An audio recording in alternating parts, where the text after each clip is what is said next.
Welcome into Unfiltered Soccer with Landon and Tim. Today's special episode is brought to you by Walmart. What's happening, LD? What's up, guys? As always, follow us on social media, Unfiltered Soccer. Make sure you subscribe to the show on YouTube and follow on Apple Podcasts and Spotify. If you love what we're doing, as always, leave us a review. And you can email Jordan at feedback@unfilteredsoccer.com. So we were in San Fran during the Super Bowl weekend with Jenny Taft. It was amazing. We had a great little fireside chat. We talked World Cup and MLS. It was awesome.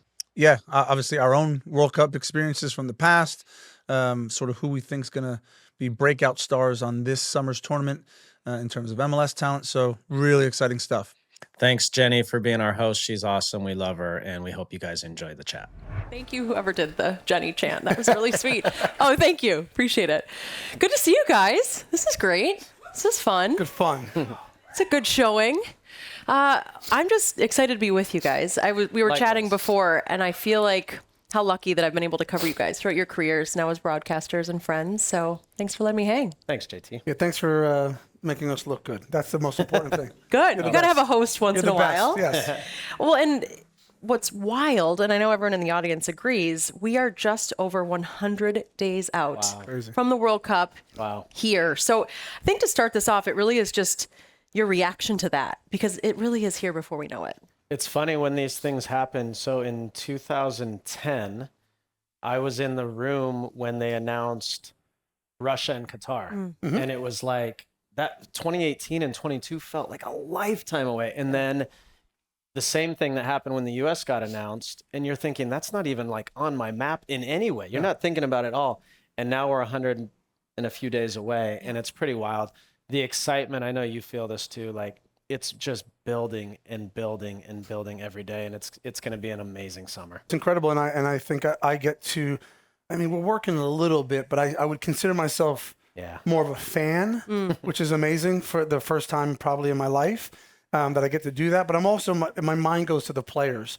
And as much as we on the outside are like just over 100 days, it doesn't really resonate with the players. They're so locked in and so focused of trying to stay fit, trying to play for their club team and be ready and at it. And then obviously for the March games, being ready and prepared. And there's so much going on in their brain that the numbers don't really make sense to them. They're just so laser focused. But I'm excited for them. How does it differ that it's here in the U.S.? And maybe we don't even know yet, right? But for a player, from their perspective, when you said it hasn't really hit them yet, but how does it differ that it will be here in America? I mean, we can't speak to it because we didn't experience it completely accurately, but I do remember 94 and watching our U.S. team, and the world was way different at that time, and the soccer world was way different. I know what it's like to have, we both do, to have moments or a game or something that changes everything for the rest of your life, the trajectory. And you think about where the sport is now versus in 2010 or 2014, and then it's at home. Yeah. So everything is magnified and exponentially bigger, more important, more responsibility, but way more opportunity. So their lives will change and could change drastically forever. Yeah, and we've spoken about this on the podcast, is when I start to look back of host countries, I think of France in 98, right? They won. I think of South Korea in 2002. They had a run to the semis. Yeah. I think of in 2006, Germany was in Germany, got third place. We saw Bafana in South Africa. Okay, they didn't go far, but we saw what the country did for that team, who shouldn't have done anything. And so when I look at our team, and I think our team's very good, I'm just sort of this intangible of like, they need to play well. They need to have luck. They need to have a rhythm, sure. But there's going to be this crest of a wave that starts to grow after the first round, after the round of 32. And you're like, now you're thinking, these kids might do something special because the country will be behind them. So it's pretty awesome to think about it that way. That's so true. I keep telling everyone I know, I'm like, just find a way. Find a way to get a ticket. It's because no one even knows yet. I think people have seen a World Cup, yes, but maybe someone who doesn't know soccer as well. It's just going to take over everything. And that's what's so cool to be a part of it in such a small way. And Tim, you mentioned that you're now a fan, which is unique. Who are you looking forward to seeing? I mean, are there players you want to see in person? What stands out in that way? Yeah, so, I say that and I don't say it flippantly. And I was talking to a friend of mine, and you and I have discussed it. I want to not just the World Cup, but in general. I never go to a soccer game where I just enjoy it. Yeah. I mean, my daughter's soccer games, sure, but like professional soccer games, I don't go, and I don't have I always have an obligation. I want to just go, and I think my time spent in England, I have an affinity for England and their players, and of course the U.S. team. I would love to see Cristiano Ronaldo, who was a former teammate of mine. This is going to be his last World Cup. I mean, if you ask him, he probably thinks he can play another 10 Forever. years. Messi, can we get a Messi ticket to see Argentina just because of this is the end? So I think of those sort of players that I'd love to see. I would really love to see in person. In person. Landon, anyone else stand out? Those two as well? I mean, I think the biggest rising star on the planet that is still relatively unknown probably in American soccer is Lamine Yamal. Sure. And so he's become a massive star, a superstar. But as far as the casual soccer fan or sports fan in our country, this is an 18 or 19-year-old kid Yeah. who could quite easily be the best player in the tournament. If he plays well and Spain win it, he could get the golden ball. Yeah. And I think he's going to be very motivated to do that. Still so young. So exciting. So, yeah. You mentioned Messi, and I laugh because I think everyone has a Messi story, but I will never forget. I was at the World Cup final. I'm pitch side. And I know when I say that, that's crazy that was my role. But you see Argentina win and you see grown men just crying everywhere around me. And that was when it felt so real how it means so much to so many people. I mean, just tears. It was incredible. Like, I'll never forget it. JT, when I was at the whatever the media area today at the Super Bowl, right? And you have all these people who are into the NFL, whatever. And some of the questions were, how do you describe a World Cup? And the closest thing I can think of is kind of college football. And you experience that a lot, right? And like the fandom and the excitement. But when you tack on national pride, it's exacerbated and it's crazy. And if you have never experienced it or seen it, you can't understand what that's like. And so it doesn't surprise me. I mean, we did the Euros in 24, and when Portugal won, like, these guys are crying, like properly crying and celebrating with the fans. It's amazing. You also mentioned Lamal. I just think that there's something about you played in 3 World Cups. I played in 3 World Cups, and you get to a stage where you're like, this could be my last one, or oh my God, this is scary. But when you're young, you get these 18, 19-year-old kids, and they're just kids, they're boys, and you put them in this arena, and you forget they don't have the baggage. Yeah, okay, they're human and they're going to be nervous, but young Landon Donovan went and performed. Young Clint Dempsey went and performed. They don't have that baggage behind them to think, oh, what if? They just go play with reckless abandon, and they allow themselves to make mistakes because they're still in that growth process and they've been told make those mistakes. And it's just beautiful to see. And so, could he win the golden ball? Absolutely, because he has that ability. Okay, so young Landon. I like this direction. I look young with the fake hair now. Can we get a round of applause? You Wow, look that's a round of amazing. applause for that. To my barber. Yeah. Thank you. I We're mean, going to get Tim on it now. No chance. No can chance. we please? That's a great idea for a podcast. Okay, so young Landon, there's nerves, I'm sure, but take me into that moment. Your first World Cup. What were you thinking about? What do you remember? Not a whole lot. I was just excited to be there. Tim's right. I was 20. You think you're invincible and you think it's never going to end. You really do. You just think this is normal. I remember one time, Tony Miola, former goalkeeper, we were in national team camp together, and I had won in my first year in MLS, we won. Second year, we didn't. Third year, we won. And I was talking to him, and I was like, Tony, I just think this is going to be the way my career goes. Like every other year, I'll win a championship. Such an idiot. Just And like he this. looked at me and he goes, Landon, you are such an idiot. He goes, that's not how soccer, you don't just win every other year. But when you're young, you believe that this is just the trajectory and the way it goes forever. And that's the beauty of it, man, because you don't want to put anything in Lamine Yamal's head. Like, No. just go play. It's almost better not to. Way better. Tim, what do you remember? First World Cup. Oh, first World Cup. I was older. 2006, I went to the World Cup. I was Casey's understudy, which again for me was brilliant because I got to see how Yep.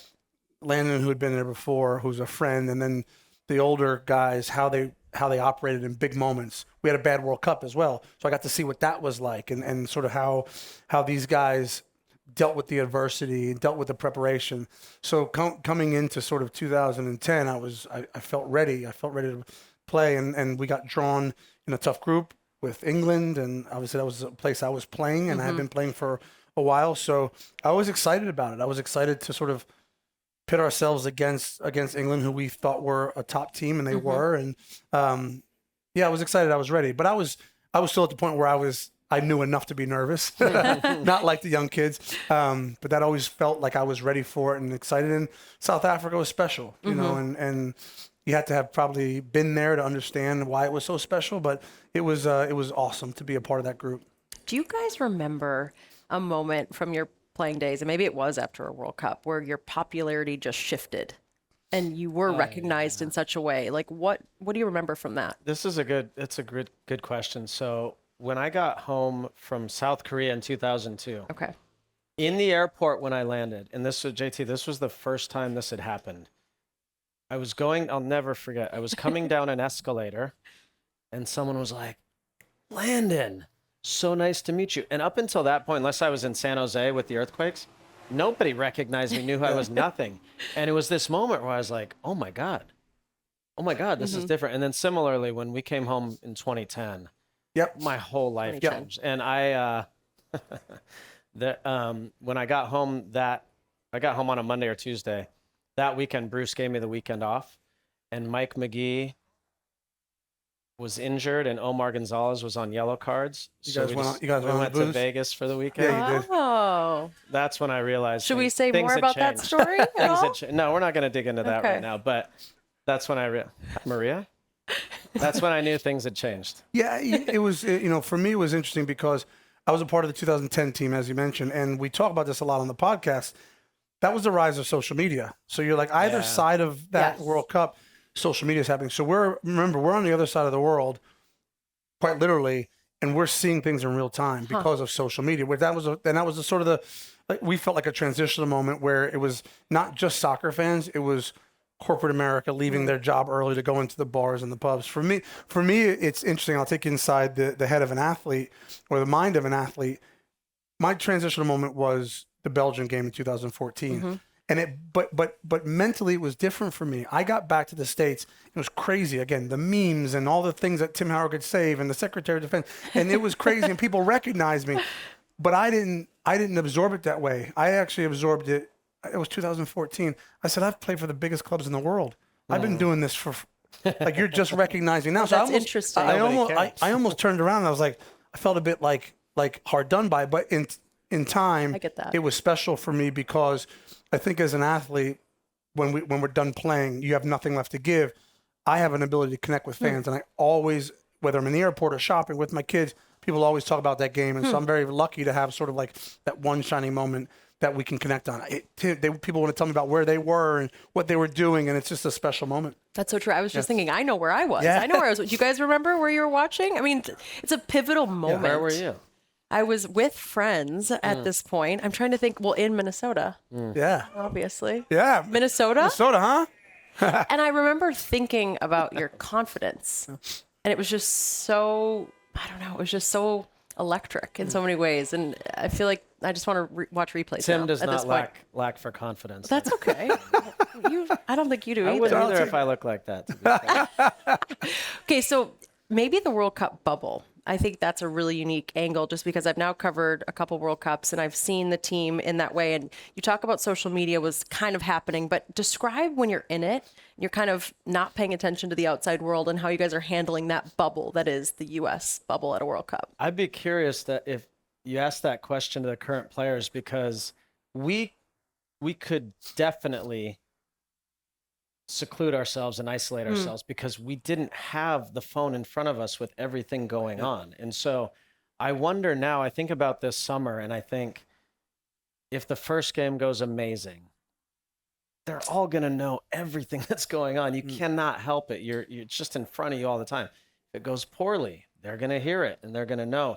And it's really hard to isolate from yourself. When we were in South Africa, I mean, not only being on the other side of the world, but where we stayed, we were with the elephants, right? Like, and the zebras. Seriously. Quite literally, yeah. Yeah. And so we didn't know anything that was going on, but for them, they're not going to be able to avoid it. But the cool thing about the World Cup bubble, Landon, which you can appreciate, and for these players, it'll be the same. You rarely get an opportunity over the course of 3, 4, hopefully 5 or 6 games, Jenny, where this is the greatest singular moment. This is the greatest singular month. I mean, you're all here. There's 50 to 100 people here. Think about the greatest singular month in your life, right? So you rarely are going to get people locked in. Like, think about 2006. We had a terrible World Cup, but guess what? Clint Dempsey went on that field in that final game and thought, no, I'm giving everything here because I can score a goal, you know, and what that means to your career. So you have this collection of 23 guys, and every single one of them, no matter how the games go, are thinking, this is my moment. So everybody's locked in. And quite frankly, if we get to the next round, it's a big paycheck. Yeah. If we get through the round 32, that's a big paycheck. I can score. The world is watching. I could go to the Premier League or get bought by another team. Yeah. It's such an insane bubble because you never think you're out of it. You never think there's always something to do and something to play for. How about the fact that this is the biggest World Cup we've ever had, expanded 48 teams? I just love your thoughts on that. Pros, cons. There's going to be a lot of soccer to watch. And I think we're all going to be very busy. Okay, so tell me why. Hate, love, like? Go ahead. So I changed my view on this because because I don't love it, and Landon knows I don't love it for the fact that there are, I think, going to be some teams that sort of get beat up. Okay. But I was after I said that on the podcast, we had a little back and forth. I saw some experts, some journalists speaking, and I sort of locked into this conversation. And what they said to me sort of changed my mind, or what they said to each other changed my mind. And that was basically like, because I said, well, there's going to be a bunch of teams that used to be the top 2 teams that get through.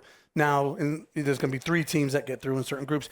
And I just sort of thought, well, that's boring. And they said, yeah, but there's still going to be drama in that last group game. No matter so the drama is created. If there's only 2 teams that go through or 3 teams that go through, between the 80th and 90th minute of the last game, there's still going to be drama. And it sort of changed my mind and thought, okay, yeah, there's going to be, you know, even though there's more teams and it feels a little bit oversaturated and diluted, there's still going to, the idea that it means something is still there. And so I sort of changed my mind. Couldn't you argue there's going to be more drama because third place is available? Yeah, sure. Definitely. Right. So so I think we'll see. This is all novel for us. So we don't know. Once we get to the last group stage game, we'll see how it pans out. But you can make that argument too. I'm just excited for the new countries because if you think about CONCACAF, there are teams here. I think maybe El Salvador went once, Guatemala, Honduras, all the Caribbean islands. These Curacao now, or Caraco, as Wayne Gretzky called it, Oh boy. has the ability now to qualify for a World Cup, and that was never possible. Like 0 chance. And now they have the opportunity. Uzbekistan, Jordan, Cape Verde. So these teams have the opportunity now, and I think that's going to be exciting. Now, look, there could be some tough games. Like I'm doing, I think Germany, Curacao, and Houston. That could be a tough one for Curacao. So we'll see, but that could be a tough one. I met the Cape Verde coach at the World Cup draw, and I hate that I don't remember his name right now, but he was so excited. Do you imagine? And it was just, it hit you, right? Because it was just, you know, he was meeting people that he was a fan of, and just the joy to be there. And they were almost just in awe of the experience as well. So I feel like those are the stories at a World Cup that we get to tell, and how lucky are we to see those stories unfold. You know, it's interesting. I think of our time in Qatar, so unique, so close. Qatar's the size of Connecticut. So we were always hanging out, which was actually really fun. I feel like that's how we all got to know each other so well. So we're covering multiple matches. We're able to see multiple games, and that's so unique. It's so different now that it's so spread out. How does that impact the game for the fans? Good, bad for the teams? Just the travel, how spread out it is? I'd actually be curious because Brazil was. So how was that? And you guys traveled the most. Travel is chaos. We had How does that? Yeah, I mean, I played in South Africa. It wasn't the same. It wasn't the same. South Korea, not at all. Germany, not too bad. No, yeah. It's, you know, I think this is going to feel more normal. Qatar was novel in the sense that it was so small. You don't really get that unless you go to like 2 small European countries that joint host. This feels more normal, you know, in terms of the travel, and hopefully they can regionalize some games. You might take a flight a longer flight here or there. Nothing like we had in Brazil. We had 3 6-hour flights. Well, that's what or I mean. 4 6-hour flights. That's wild. Which was crazy. And you were telling me too, just to get to the airport. Sao Paulo. Sao Paulo So traffic. I like to say that I'm very well traveled. We flew into Sao Paulo in the evening, went up and had a meal. It was dark.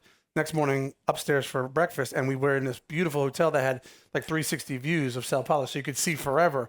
And I thought, wow, this place is big. And I think one of our security guards said, yeah, it's like the 4th largest city in the world. I'm like, okay, I didn't know that.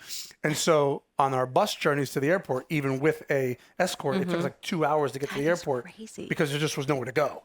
And so, but again, I say all that to you, and I go back to being in the bubble. We didn't care. We were going to play Portugal. We were going to play Germany, and none of this stuff mattered. Yeah. We were sitting there. It gave us 6 more hours to dream, and that's what you do. Yeah. It's and I truly think what you do. FIFA's done a good job actually of regionalizing all of it. Sure. Even for us as broadcast, like I'm going to be on the East Coast most of the time, but I can't imagine going Seattle, Miami, LA, Vancouver. Like that's a nightmare. And I'll obviously be with the U.S. team throughout, so it's really all West Coast to start. You're It's lucky. pretty easy. Laguna Beach is not a bad place to hang out for a month. It's not too bad. Great. Can't tell my bosses I'm having too much fun. Yeah, the weather last summer was a big talking point. I'm just curious your thoughts, and obviously different playing conditions, different pitches. Everyone always talks about the pitch, the conditions. I feel like I do way too many stories about that, but do you think the weather is a factor? Tim, No, it's not. do me a favor. Yeah, it's there was a World Cup here in '94. Teams play here all the time. Yeah. It's the same for both teams. I can remember. You probably remember more, but like, didn't England in South Korea try out like heat suits or something? Like it was hot there too. Like this whole concept of like it's gonna be hot. Yeah, it's gonna be hot. Like it's not an issue. It's just not. You acclimate, like these are pro athletes. These are elite pro athletes. So you acclimate really fast. It's not by time they're here for a week, it'll be a non-issue. It'll be fine. Yeah. So no concern. And if People they just- complain, just shut up. People love to find little things to yeah. complain about. So, all right, no concern there. I mean, I'm trying to think the direction I want to go. Ticket prices have been criticized as well if we're talking about weather conditions. I don't know the solution to that. I think it's always been expensive to attend a World Cup match, but how does that kind of fall into your concern? So here's my take. So a couple of years, when I was doing the Euros in 2024, my wife thought about bringing my daughter over to see a Taylor Swift concert somewhere in Germany. And she looked up the ticket prices and she was like, nope, not doing that. And so my point in that is that this is the biggest sporting event the planet will have ever seen, okay, as a starting point. Tim talks about this a lot. Like, we are accustomed to paying a lot of money for events in America. Maybe it's different in the rest of the world, and I think that's why the rest of the world is freaking out. Yeah. But if I'm going to the Super Bowl on Sunday, I know I'm going to pay an arm and a leg. And if you don't want to do it, don't do it, right? Don't go. But if you believe in a free market, that is what the free market is dictating. And I don't like it. I want to pay less. I'm going to have to pay for tickets to go to games, or my kids to go to. I am. And I don't like it. I don't think it's the best for the sport, but like that's what the market is dictating. Yeah, and I'm sort of sensitive to, obviously, where I came from, right? And we didn't, my family didn't have a lot of money, so we weren't going to big events. I fortunately can take my kids to big events, and so the tide has turned. But I appreciate the fact that not everybody can afford it, and it's difficult. But again, the caveat is, big sporting events cost a lot of money.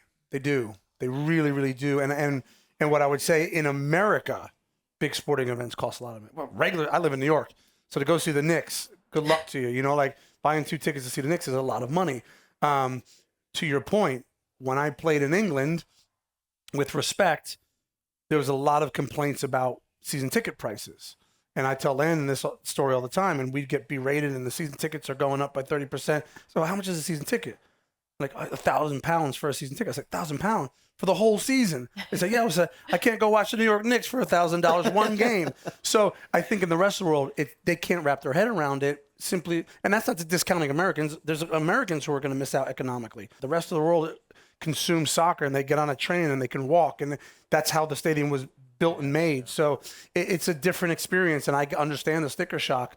Well, when you take the global economy. Yeah, there's one report that came out with tickets for parking, $300 for just parking alone. So I think the sad part is that's obnoxious. $300. That's obnoxious. You're going to walk to the games. I can even admit. That's bad. It is bad, but people are going to be going. Yes. But I also think what's so special about a World Cup, it is such that community atmosphere. So the bar atmosphere of watching games, the viewing parties, like there will be a way to enjoy every city that's hosting no matter what. No question.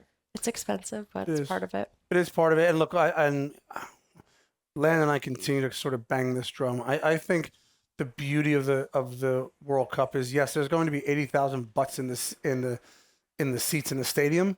There's going to be hundreds of thousands of people sharing the passion around in the fan fest, on the streets, in the bars, in the pubs, right next to the stadium, right around that city. So like, there's still this amazing buzz and excitement to be around. Of course, the game is the holy grail, no doubt. But you can experience a World Cup in so many different ways. Mm-hmm. So we know that the World Cup is going to bring in a new fan base, a new audience in so many ways. How do we keep that going, right? We know it's changed every year after a World Cup, but the fact that it's here, how do we keep those fans engaged and here for the long haul? It's a great question. It's a tough question to answer. After 94, there's the data that will tell you X, Y, and Z were achieved, right? And Major League Soccer was created, and now the franchises are worth this, and now the players are making this.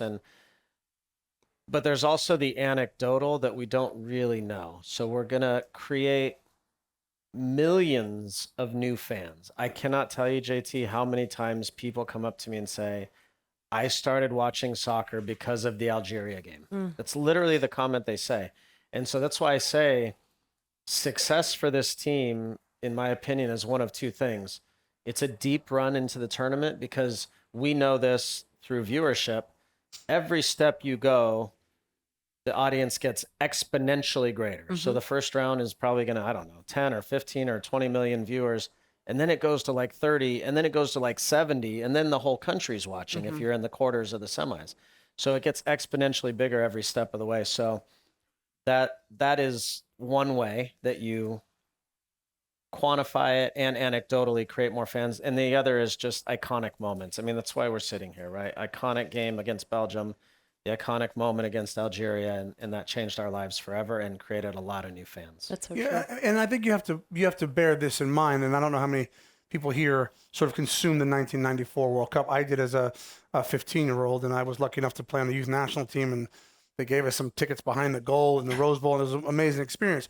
But what you have to remember was we're starting from nothing, right? So in 94, I'm watching the game, not even dreaming of a path. I'm not even watching this game and going, ooh, I can be them and play in the MLS. Because remember, the MLS did not even exist. That's true. Right. So our baseline for soccer in America was nothing. And not to poo-poo on our pioneers. There were small indoor leagues and small professional leagues, but there was nothing of substance.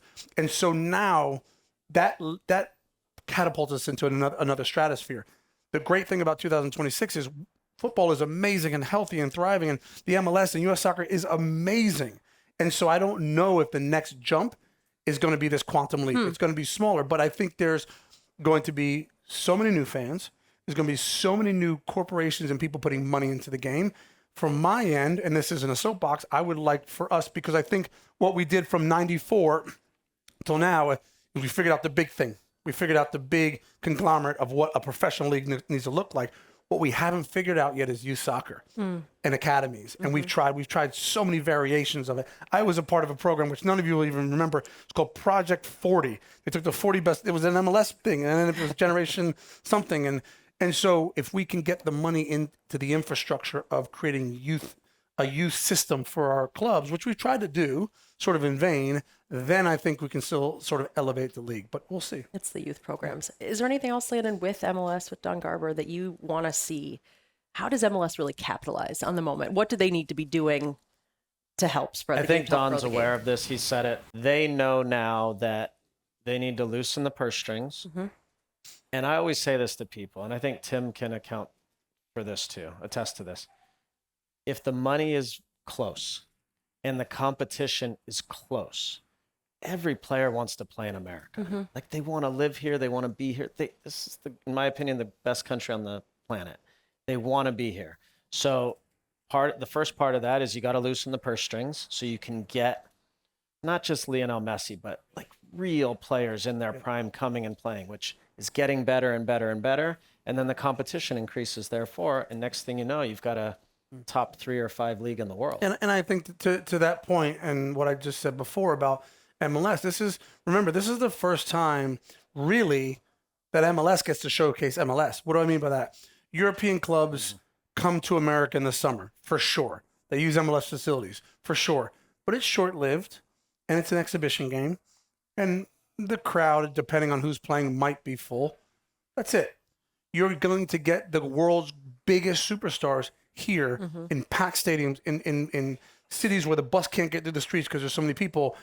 And you're now hoping that sets the table for It's a great point. for European stars who have a decision to make to go, no, I had an amazing time. We had our base camp in California or Kansas City or this place, and I really liked it. And I've never been to that place. I've never been to Kansas City. I knew nothing about it. And you're hoping that opens the door and sort of the floodgates for these players to like, again, they've been to America before for preseason. This ain't the same thing. And so hopefully MLS will benefit from that because there were, even and with my ownership stake in the Houston Dynamo, these teams are going to be using our facilities for training and to be able to see the pitch and all the facilities and the hotels. It's going to make a difference, I think. Do we worry that when Messi leaves us, that those fans leave too, or have we established? Well, he's Lionel Messi, right? But when David Beckham came to the Galaxy in 2007, yes, when he leaves, of course, there's going to be a downtick in David Beckham fans, in LA Galaxy fans, to some extent. But over 6 years, those fans that were David Beckham fans became fans of the Galaxy. And all these people who are now Messi fans, look, my son's a great example. 3 out of 7 days a week, he walks out of his room every morning with the Lionel Messi Inter Miami shirt on. Oh, Right? And he's That's 8 years blasphemy. old. He loves That's blasphemy. Sorry. There's only one number 10 in that house. There's only one. Not anymore. 3 days He out doesn't of the even week. know. He doesn't even know I played. He doesn't care. That's when it really hits you. Your kids are like, So he's going to be an Inter Miami fan because of that Sure. forever. And it's might just be by osmosis. He doesn't even know what's happening, but that is going to happen. Nobody's going to replace Lionel Messi. Like that doesn't happen. But there will be the next, and it won't be Messi, but it'll be close. And that's my point, to loosening the purse strings, loosening the rules around MLS so that teams are more capable of improving their roster and improving the competition. And no one can speak better to this than you, Landon, because and we talked about it off camera. Like, you've seen the David Beckham effect. You saw before, you saw during, and you saw after. And I think the answer, Jenny, to your question is there was a time period between Beckham and Messi. And in that time period, because of David Beckham, the league grew. Yeah. So Messi comes, and will there be another Messi? No, but there's going to be another somebody. There's going to be a Mbappe. There's going to be a Haaland. There's going to be another world star who we clamor for. And someone might get them in the MLS in 3 years, 5 years, 7 years. But that doesn't mean the league's going to dip, because it didn't dip after David Beckham. It only got better. And so I have to imagine Messi's not going to be here forever, but the league is still going to be strong and still going to thrive. And yes, there can only be one world great. So will the MLS chase that one world great, whatever it is? Sure, and they should. But in between time and in the meantime, I do hope that more players come and want to play here, because the success of these top global athletes has been amazing. So, thank God Messi came, because he proved it. Not only did he want to be here, but he's a winner. yeah, winner.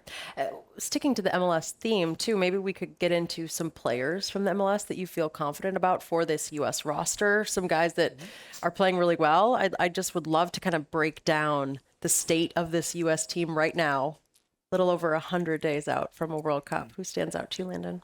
Well, first, as an overall theme, I'm as optimistic as I've been about this team. That's great. And I've been critical of this team for sure in the past. I think they're in a good way. They have really good games leading into the World Cup that will test them and push them. Tim says this a lot. They still don't have a signature win against a big team. They have in Atlanta, Germany, and Belgium. They have before the tournament, I forget the 2 teams they're playing, but they have big games against big teams. And that will be an opportunity for them. They don't have to win the game, but they need to really compete where they can go into a round of 32, into a round of 16. Maybe Belgium is standing there and they can go, oh, we know this team. We can beat this team. Mm-hmm. And then the belief grows and the belief grows. As far as players go, and I don't say this just because of my eyeballs, but also because of how Pochettino feels about him. Alex Freeman is on this meteoric rise that happens almost every World Cup cycle where somebody comes out of nowhere and all of a sudden you're like, wow, kid's a star. Mm-hmm. And this kid went from Orlando City B, then got pushed to the next step with Orlando, the first team, and passed every test, then got brought into the national team, has passed every test and excelled, and now he's going off to Villarreal in Spain. And he's one of those guys that, Tim, you know this, you give people the next challenge, and if they meet it, then you see the next challenge. He's meeting and exceeding. So you're going, okay, maybe we'll give him more. Maybe we'll give him more. Now he's going to a Champions League team with Villarreal. Maybe he's going to start every World Cup game. He's met it every step of the way. So now you're like, why can't he? Yeah. And then some people hit their limit and they hit their, and you know, that's where they are. And that's still a good player and whatever. But he's young and he just keeps meeting every challenge. Yeah. And so I think he's got the chance to be a star. Yeah. I mean, for me, I look at the young, you know, sort of the young kids and one vet, you know, Christian Roldan is a player. He's going to have a role on this team. He reminds me of Kyle Beckerman, you know, in terms of he's an MLS guy. He's an MLS lifer. He's a leader. He's a guy who Pochettino seems that, and that was Kyle Beckerman for us. You know, is there a place for Sebastian Berhalter on the team? I think so. You know, Diego Luna, again, he's had flashes. He's a player who's got flair on the biggest stage, the brightest lights. Is that somewhere he can perform? Look, for me, I would argue this till the cows come home. The spotlight, because of the position and because of what's going to be asked of Matt Freese, when all is said and done and the dust settles, and we know what Christian's going to do and we know what Weston McKinney's going to do, if Matt Freese is able to elevate his game, the U.S. will do very well. And if the pot is too hot for him and the lights are too bright, they won't. The position is too unforgiving. And what we just don't know, and I love Matt Freese and he knows that. What we don't know is every time Landon and I talk about this, every time you look at a goalkeeper going into World Cup, you have been able to say, whether this is Tony Mule in 1990, whether it's, again, 94, whether it's Casey Keller and Brad Friedel combined over those years, or myself, you are able to get into a World Cup and go, we've seen that goalkeeper when this team was at its worst or when this team needed them to step up, and they have moments, and we're okay. If things go awry, we know they can save us. Because of the lack of experience with Matt, we just don't have that. And so I think when all is said and done, he's the one MLS guy that I just think that's the person I'm looking at the most.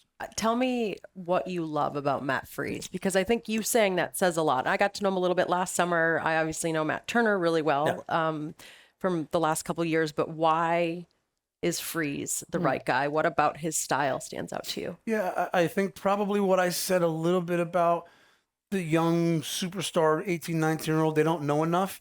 Matt doesn't know enough, not at this level. And that's probably a good thing. Interesting. It's a good thing. He's calm. You know, he's sort of this, he wasn't, in his words, he wasn't the prodigy. You know, he went to Harvard and it was kind of wasn't his path. He wanted to be a goalkeeper, but it wasn't like his path.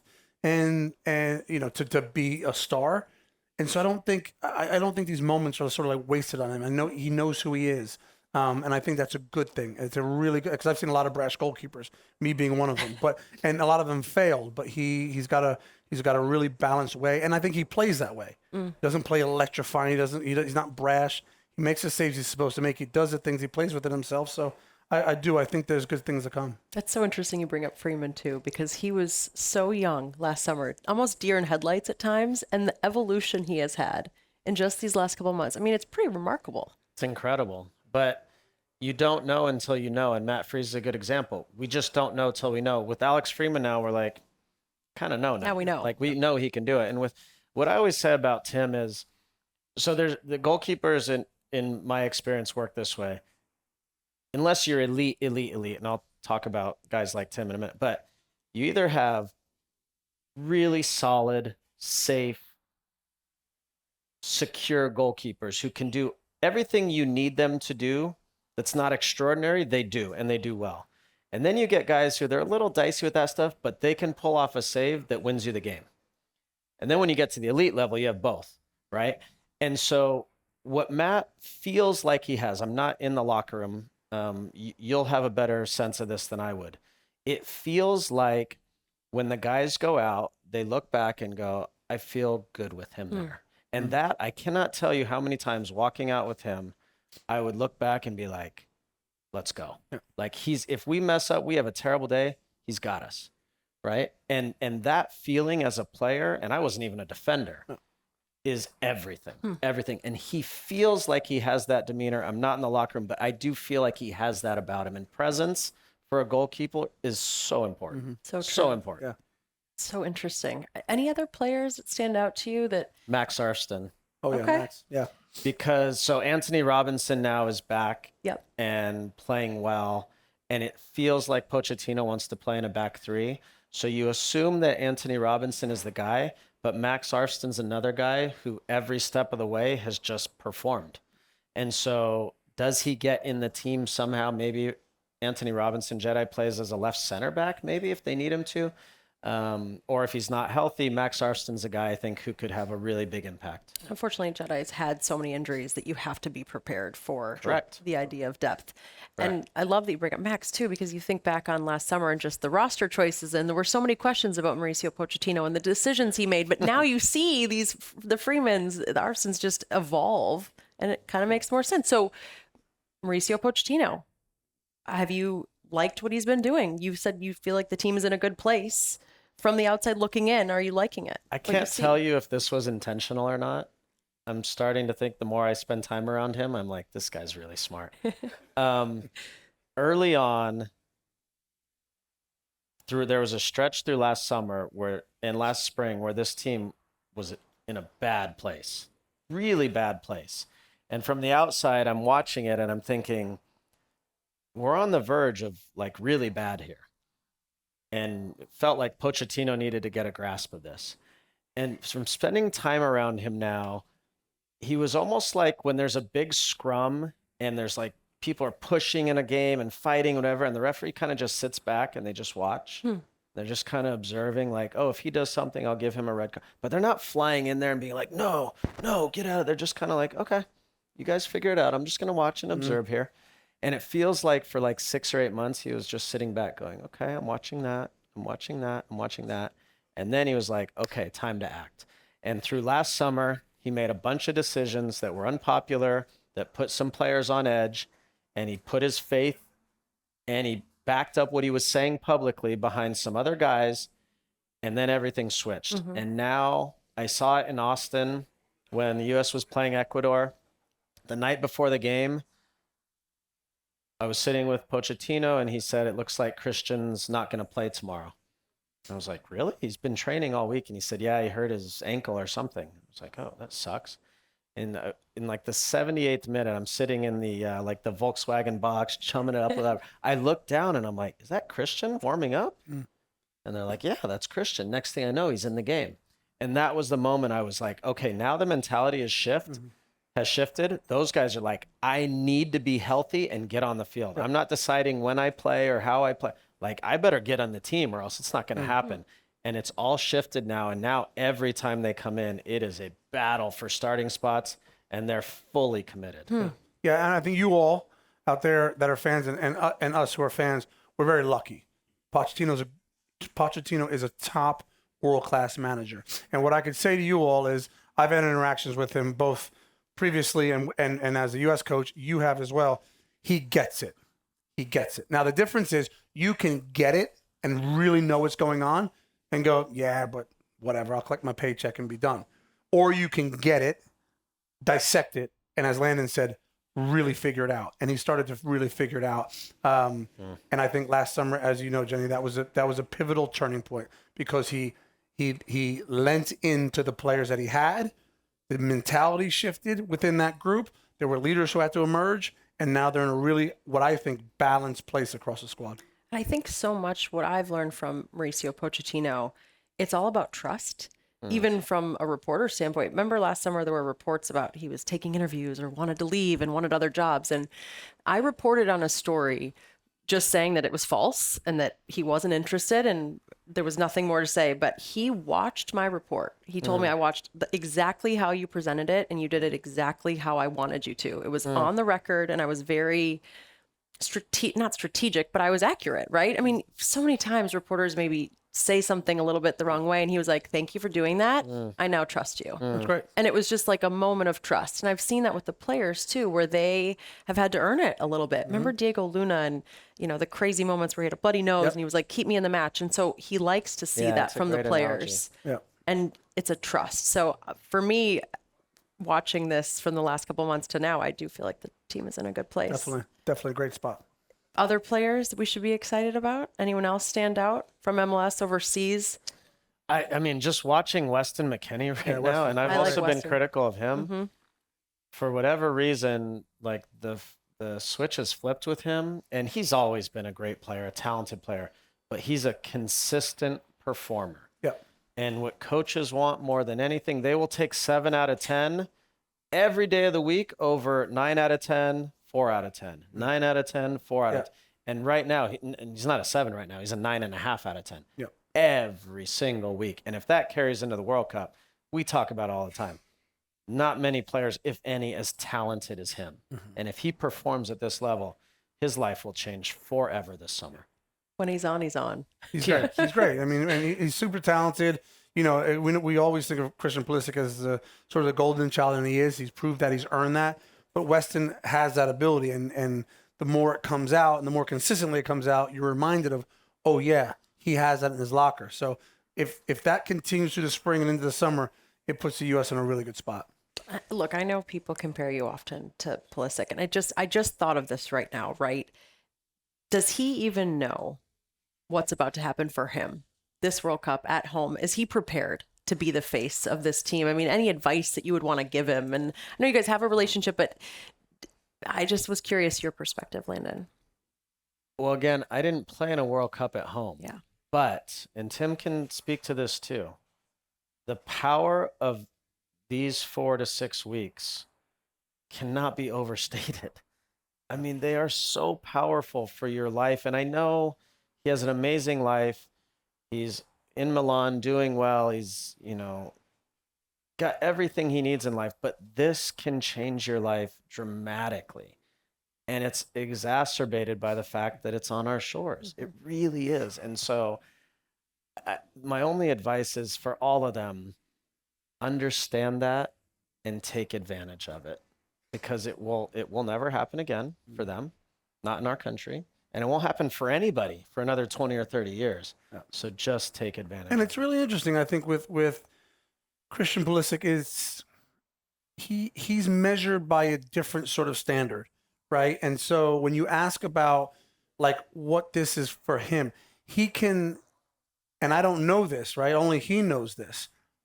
Ultimately, when you're in his shoes and he has everything, he's playing at the top level and all the rest of it, he can either want to do that or he can want to chase greatness. And in U.S. soccer, you want to be on Mount Rushmore, you're chasing Landon, you're chasing Clint.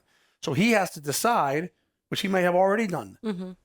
I want to be better than those two. And if I want to be better than those two, then I've got to be a 10 out of 10 in this tournament at home, cement myself. Now that won't cement it, but that will allow him to sort of continue to chase that. And if that's his mentality, then he'll look at this tournament and say, yeah, come on, give me more, because this is where I can sort of catapult myself into that sphere. And to some people, that's very important. Yeah. Give me some predictions. How far is this U.S. team going? I want to go there. Where are we going? Yeah. How far are we going to get? Yeah. Everyone here wants to know too. I would say. There you go. All the way. Hey. Actually, I have a funny story about that. When we were with Mauricio Pochettino in New York, he came up to me and he goes, Jenny, have you seen this movie Miracle? Have you heard of this movie? And I was like, oh, yes, I have. I've lived it. And I'm a hockey girl. I know hockey well. I'm like, he goes, did the speeches? Like, it was amazing. He goes, why can't we be Miracle? I'm like, why not? So if you're curious, Mauricio has Miracle on his mind. But yeah. So this is what I say. The reason why only seven or eight teams have won a World Cup is because they consistently have teams in the tournament who are capable of winning a World Cup. It's not about can you beat a top team. It's can you beat 4 or 5 in a row. Right.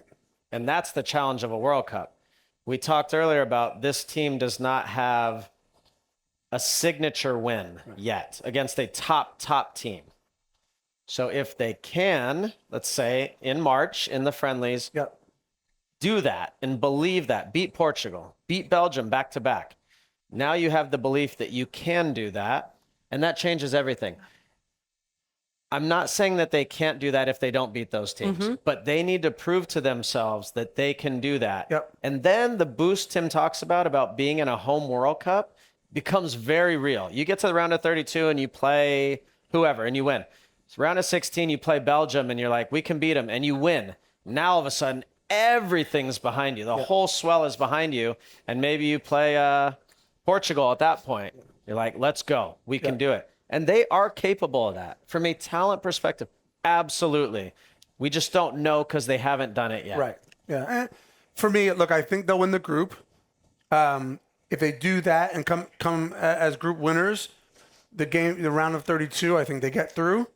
Round of 16 will be much, much harder. And then for me, that's sort of the tipping point. That's sort of where I think if they bow out in the round of 16 and they do it admirably, we give them a ton of credit, and we'll give them a ton of credit anyway because they're a really good team. But that's where then, and you've been through this in 2002, that's where then you start to like really think, can miracles happen? Sure. Can magic happen? Yeah. So I think the round of 16 is a tipping point for them. But again, they're going to have to beat what will likely be a sort of a world power, a top 10 team. And they haven't shown it. And even though they haven't shown it, I don't necessarily doubt this group. I think they can. I think they can. I want some fun World Cup stories. The fun ones. The bubble stories, the hotel stories, the stories that no one's heard yet. Like, give me the good stuff. It's your podcast, but I want the good ones. I'll give you a good one. So Stuart Holden. I knew it. Yes. I knew that. You know Stu. I was going to start with Stu. They all have Stu involved. Any story starts with Stu. Let me start you back. So in South Africa, we stayed in this lodge, and it was literally backed up to like a nature safari. reserve. Yeah. It was like a safari, literally elephants and rhinos in the morning hanging out and whatever. So Jada Merritt and Stu Holden, the two biggest clowns on the team, started making up songs about players. Idiots. Started making up songs about players. So almost every day they'd be in the back of the bus on the way to training, and all of a sudden they're making up this dumb song about some player and whatever, and you're just like, these guys are such idiots. And they're chuckling back there. So after the Slovenia game, I don't even know if you remember this, but maybe. So the Slovenia game, we tie our first game. We're down 2-0 at halftime of the Slovenia game.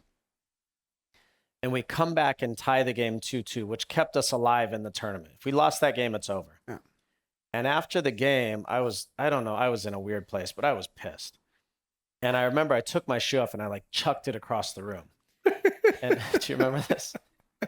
And a few of the guys I remember looking at me like, what the hell's wrong with you? We just came back from 2 down, and like I was just grumpy and like being a punk and whatever. So next thing I know, we're like going to training the next day. And I just hear them in the back. And I remember this, I think I'll get it all right, but they were like,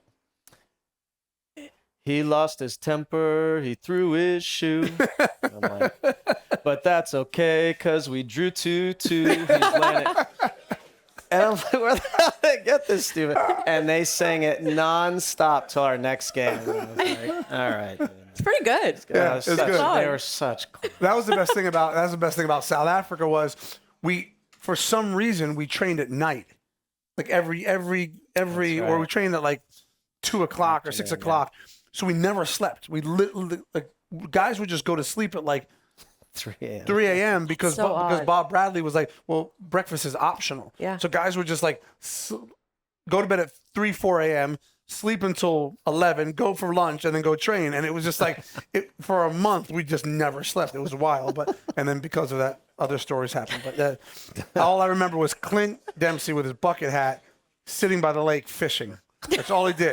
We were on a nature reserve or a safari, and you just go onto your back balcony, and you just see Clint fishing all day and all night when we weren't training. So that's a real thing. He really loves He fishing. literally just he's fished. obsessed. That's all he did. He'd much rather fish than play soccer. He really loved it.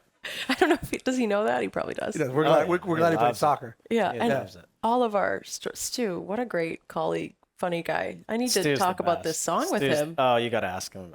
Don't if you ask him, he'll sing all of them for you. It's great. Yeah, he's so fun. I'm so grateful to work with Stu. Yes. He and I have gotten in one fight though. You did. He's the nicest guy in the world. I'd like to think I'm a pretty nice person. I don't fight with anyone. It was in Russia, and we hadn't slept in days. Yep. And I had paid for a window seat because I was going to sleep on this plane. Because in Russia it was crazy. You'd have to go through Moscow to go everywhere else. It made no sense. Yeah. And we always say it's Russia. It's just nothing makes sense. And I paid for this seat. I got on the plane. And Stu was like, "Oh no, I'm just gonna sit here. Like we have the whole row." I'm like, "That is my seat." And he was like, "No." Like I'm like, it was emotional. We fought about it. Wow. I love this. And this is That's so we unlike fought you, about it. And I JT. got off the plane. I didn't want to talk to him. He's like, "I'm really sorry about that." And that was it. Now I'm gonna give Stu stick for that. Oh I yeah, am too. I so can't my wait to see seat. him. Yeah, but we've good. since recovered, thankfully. Look, I feel like we've hit so much stuff, but I want to give you guys the floor for last thoughts. I mean, one, thank you for letting me join the convo. It just Thank gets me you. excited. Really, we're so close to the World Cup, but what's on your mind about it right now, or any last words you want to share before we wrap this up? I'm really grateful, to be honest, to be a part of just this whole journey, because a lot of people have worked really, really, really hard for decades to get soccer in this country to this place. And we get to be a massive part of it. And, we started this podcast last year, and it was kind of like, sure, whatever. And next thing you know, it's like taken off. And so there's an obligation there, a responsibility, but we have so much fun doing it. And then we get to, I think, help educate people, engage with people, answer questions, learn things about the game. It's been really fun. So I'm grateful we get to be a part of it. I'm grateful where the sport is now, that it has space for a podcast or for us to do things like this. It's been awesome. And this summer is just going to be electric. And I would encourage everyone to soak it up as much as you can. Like really just take in 6 weeks of what's going to be an amazing summer. Yeah, and thank you all. Thank you all for being here. Yeah, of course. For being here, and you could be anywhere, and you're here. You can listen to any podcast you want, and you listen to ours, and I can assure you it's not lost on us. We go into every production meeting, and the first thing we say is, well, what do our fans want to hear? What are they talking about? Because it doesn't matter what we're talking about if it's not what you want to hear. So we appreciate the support. We appreciate your honesty, because we think that's important, and that's why we're unfiltered. So long may that continue. We're on the journey together. And Jenny, thank you for hosting us. This has been brilliant. Thank you so much. This is fun. Well, thank you guys so much. What I love about their podcast, I can tell how much you guys, like each other, love the game, and just, you're being open. So I love the pod. Thank you. Thank One you. more for these guys. All right. Thanks as always to you guys for being with us today. Please remember to subscribe on YouTube, Apple Podcasts, Spotify, anywhere you get your podcasts. And as always, you can follow us at social media at Unfiltered Soccer for lots of bonus content. And thanks for sure to today's presenting sponsor, Walmart. Walmart plays on Saturday. Who knew? Thanks everyone for tuning in. Have an amazing week. We'll be back on Tuesday with another edition of Unfiltered Soccer.